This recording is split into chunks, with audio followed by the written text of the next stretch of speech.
Jamie Madrox, man. Thank you so much for joining us at Infamous Horrors today, man. It's an honor having you on. I feel Thank like this is a dream come true because I've been listening to you since I was 15, 16 years old, man. And I'm you. 31 years old now. So this is Yes, I love that. awesome, man. I So, love that. Jamie, Thank you for having me here. I appreciate it. Thank you very much. let's discuss this new album you and Paul put out. Mhm. What were some of the inspirations behind this? Because it almost sounds like you guys were trying to evolve a little bit in this and kind of have new sounds to this that a lot of fans may not be ready for in this album. So, how did that all come about? We've been wanting to do like I want to say like a rock sound or a rock vibe for forever.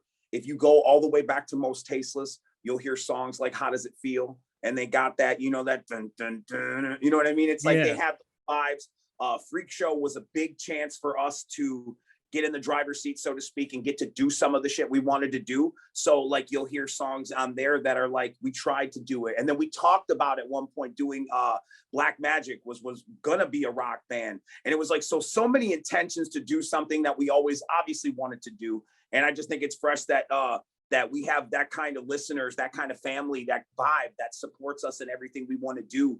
And they did on that ride, and it's awesome, and it's just so cool to see how things constantly still evolve for us in the game after all this time of doing it. Yeah, because the first time I listened to it, I was kind of taken aback because how new it sounded for you guys. I For was like, real. wait a minute here. And then I For real. listened to it again on Monday just to get it fresh in my head for this interview. Mhm. And it's really fascinating. The production value on this as well is just elevated beyond things that you've done in the past, even when you were starting off with House of Crazies and all of that. Wow. Hell So, yeah. Put back on me. I hear it, bro. Hey, I hear it. I love it. I love it. I appreciate it all. And I appreciate you taking notice, because and that's the idea. I mean, and that's one of the ideas that we push as well, is that you can do anything you want to do, anything you set your mind to it successfully. And even to say that we wanted to try our hand in another music field. You know what I mean? It's like that's so awesome, and it's like I just love it. I can't be happy enough about it. And I thank you for paying attention and noticing the upgrade in the production, in the songwriting, in all of it, man. Just in our care and concern about it. We've really like come a long way, I think. yeah, because I'm close friends with one of your older producers, Stir Crazy. And Oh, he's okay, the right one who on. actually sent me the link to the manager on the press people I should hit up for this interview. So For shout out sure. to Stir Crazy for this. Yep. Shout out Stir Crazy. What up, dude? So, I mean, and you guys have been working together for so long too. And For sure. not only are you heavily rock influenced, you have a horror presence as well with your music. And with that mixing into the rock genre, that's been going on since the Frank Zappa days with Alice Cooper and him introducing us to Alice like that. Yeah. So, how does the horror genre and the horror movies also influence what you write about as well? That's so crazy that you mentioned Frank Zappa. No one ever gives Zappa love. I'm related. Zappa has ties to my family tree. That's why I love it. My aunt is his sister. Oh, That's you're so kidding. That's wild. it is cool. So I think somehow Moon Unit and Dweezil and all of them are somehow like second cousins removed or something weird. But I think that's awesome. Shout out Frank Zappa. That's so dope. Man, we've always been in the horror movies. That was kind of like the glue that held Jamie, Paul, and Brian together in the House of Crazies era. That was like our comfort food. Those were our go-to things, was the horror movies. Like we couldn't cover enough ground. We would get to the horror, Right. aisle of the rental place and be like, dude, just immersed in everything and grabbing all the box art and the cover and just being like so drawn into it. And that was the time where the box art was a lot more times than not was better than the film. Yeah. And that's what drew you to it. Yeah, absolutely. But I mean, it's like it was very like it taught us a lot of stuff. It taught us about marketing. It taught us about, the color and imagery and just everything. It was just at the same time being our escape to what we were going through as kids or whatever in our life, man. It was so yeah, it was when we had the opportunity to do music, it was a no-brainer to try to like mix that into the cookie dough somehow, like try to make horror into it, either make songs about horror, or in the early days we would sample everything. I loved Twilight Zone, Rod Serling. Shout out Rod Serling. Yes. You know what I mean? But yeah, man, a lot of I mean, because it's like, again, a lot of teaching, a lot of soaked up stuff. Rod Serling, great storyteller, great presenter of stories. A lot of things to be learned there for people who do what we do. And that has to influence your stage presence as well. I mean, a lot of people don't know this, man, but when you were with the House of Crazies, Eminem opened up for you guys back in the day. That's crazy. Yeah, Paul and Eminem were friends. They're like just neighborhood friends, and like he would come around when we would be building like props for shows and stuff like that, and he would just be telling everybody how he's going to be huge and everything, and it's like, it's great, dude. Like he absolutely did it. You know what I mean? It's like it just, I love that. I can't have nothing but respect for that, and I just think it's cool that we have had not only come from the same place, but actually cross paths and still doing it. It's pretty fresh. Yeah, and speaking of samples, you just did a really dark sample of like "Hungry Like the Wolf" recently. Oh yeah, and that was really dope. So how did that concept come about? It was a cover idea. Always wanted to do Duran Duran for a while. Actually, like during, I'm trying to figure out what record that was. It was like 3 or 4 records ago. We wanted to have like try to get Simon Le Bon on a record, and we got to talk to management, a couple people, and it wasn't like a total F you, I'm not interested. It was what's the song about? A lot of questions, Right. and showing concern, and I love that as an artist. And then it was just like schedules conflicted, had an overseas tour or something, what have you, like we'll do it again later on in life. And it's just, I love Duran Duran. Any chance I get to do Duran Duran, I'm gonna do it. No brainer. For this new album you just put out, were there any tracks that was on the cutting board that you wanted to put in here, but you couldn't because it didn't really fit with the vibe that you're planning on putting on a possible EP or something? Not necessarily. No, I want to say that, and I'm not trying to say that all the tracks were like methodically made for. It was just that we were in a mindset, in a vibe. Like I'm horrible with time, so like to try to bookend it for you, like more than half was recorded before we went on Warped Tour, the last run of it, and then we did that, and we came back and recorded some more songs. So it was like kind of like a progression that was naturally happening. So it was just kind of like we put down what was coming out.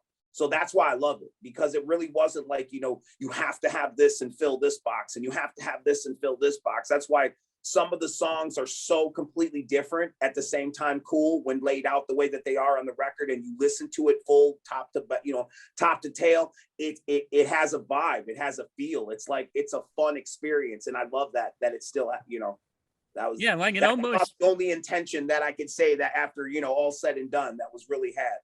Yeah, like it almost feels like a mixtape with a high production value, because the vibe that is like from first to last. It's, excuse me. Yeah, that's awesome. And that's a great way to look at it. I like that. I might use that. That's very dope. But yeah, you're right though. It's very true. And I love that, how like, because people nowadays enjoy playlists and check out my playlist and so, and what have you, so it's like, it's kind of like that. I guess maybe you could say it's a current Twiztid playlist, and like it's almost meant for Spotify or something to have on a playlist. That's awesome. I love that. We know, again, learning things as we went. We learned that a lot of people are out there, and a lot of people just don't know about what you do. You know what I mean? And the more opportunities like this, like anything that we get to spread the word about Twiztid, is always going to be a win-win for us, because we want everyone to know, because we know that a lot of people still don't know we exist. Right. Scarily enough, real enough. That is the battle. That is what we do. That is how we do what we do. We never stop. Yeah. And I want to continue on your horror influences too. Sure. And just what other artists, maybe before Esom and all of those people, like who were you listening to back in the day when you were kind of like, well, this is dope, maybe we can do something like this? As far as for like when we both, like when we all crossed paths, I was more listening to, like, I guess you would call it hair metal, Rat, Cinderella, the Crew. Like that was everything I was. and Paul and Brian were more like listening to like Run DMC and Beastie Boys and, you know, like all this crazy shit and Public Enemy and everything. And it was like when we hung out, we would trade music. It was kind of like a sharing thing. Like, well, let me play you a song. And they'll be like, I don't know, man, that's a little too crazy. They're like, oh, let me play you a song. And I'm like, I kind of like the beat, you know, like we would, and that was right. They would go back and awesome. forth like that. Yeah. Right. There was something very simplistic about it with like children, you know what I mean? Show and tell, you know what I mean? And it was like through that kind of exchange of back and forth, we became knowledgeful of one another's musical likes and tastes and what we liked about that or didn't. And it was because of that I found a lot of cool artists and rappers and bands and groups and stuff like that I probably would have never. I mean, I would hope that I would have maybe one day found out, but never would have had such a good knowledge of them the way that I do because of those guys. Right. And you're talking about hair metal stuff. Which were some of your favorites? Because, of course, mine are like Motley Crue. Yes. and, yes, right off the bat. Motley Crue for sure. Rat. I loved Rat. Something about Rat was always cool. Let's see. I mean, it Kiss. I was so into Kiss, like when they did the whole Animalized thing and took the paint off. I was like, oh no, you know what I mean? I was like very like that was my jam. And of course, you know, stuff like that, like Cinderella, Twisted Sister. I love Twisted Sister. Dee Snider, I actually got to meet him. Super duper down to earth, cool, level-headed dude. You can see why he's been in the business so long and still is, because he's that kind of an awesome guy. But yeah, man, I love that kind of shit. That was my everything. Yeah, and I think he's like, there's even Anthrax. Yes, Anthrax, of course. And I think there's even talks about Dee Snider making a sequel to Strangeland. I think is what I've been reading online. I'm sign me up. Put me down for 2 tickets. We'll be there. For real. I love it. And as a fan, I've gotten to see your music videos grow so much from We Don't Die to even having Sid Hag in your music videos. So how was it like having horror icons in your music videos that almost work like short films? That's awesome. Amazing. An honor to be able to, like they say, walk amongst the greats, talk to them, communicate with them. The fact that we were blessed to be able to call them friends, you know what I mean? Pals. Like Sid was a sweetheart, you know. It's just like it was cool to be on the level with someone who understood what we did. There were times when like I remember Sid was telling my manager, like, he's like, Jamie really has a passion about it. When everybody got a blah blah blah at the video shoot, he jumped up and started telling her, you know what it's like. Yeah. He notices, or he took notice to people's passion. He took notice to the fact that there's something special in what Paul and I do, just as what he did. You know what I mean? When you go and it's go time, you give it your all. And it's just, there was just a lot of cool things, and just really blessed to be able to know him. Would have been cool to have known him longer, but, you know, thankful to know him for any amount of time on the level that we did. Yeah, and that had to be breathtaking. And now you guys are doing like your own version of Comic Con in Detroit with Astronomican. So how did that all process? Because that had to probably take a lot of effort to get through. Yeah, you could say that. I mean, it's a labor of love. Paul and I grew up in like the convention and the flea market scene, man. We've always been about dealers and toy sellers and trading cards and comic books. So like we used to go to conventions with my grandfather as kids, and we've just always been about that scene and talked about how we wanted to do our own. And George and Mike and Dustin and a lot of our guys got together and we're like, we're going to make this a reality. We're going to really put this on. And, you know, it sounds great. And then you start looking at the hours put in. And then finally, when it happens, and it's like totally against all odds, the very first one happens in a blizzard, and it still does amazing numbers. There's still attendance. People still come. They still have a great time. It's like, so I just kind of feel like it was meant to be. It was meant to be. And the fact that we were passionate about it and pushed through it, I think is just even showed all the more that nothing will stop us from keeping us from the goal that we're trying to get at. That same message again that we try to tell all our listeners: nothing can stop you from what you're trying to do. Make sure your heart's in it. You're good. Right. And you kind of get that laser focused if your heart is in it. For real. For real. Paul Monoxide was out in front of the hotel shoveling the walkway because we were like, hell or high water, this shit is gonna happen. I don't want it to be like, well, we couldn't get in the, like just the idea, like everybody, all hands on deck, everyone was firing on all cylinders to make this dream of ours come to reality. And we've already done 3 of them. We've done one post or during the pandemic.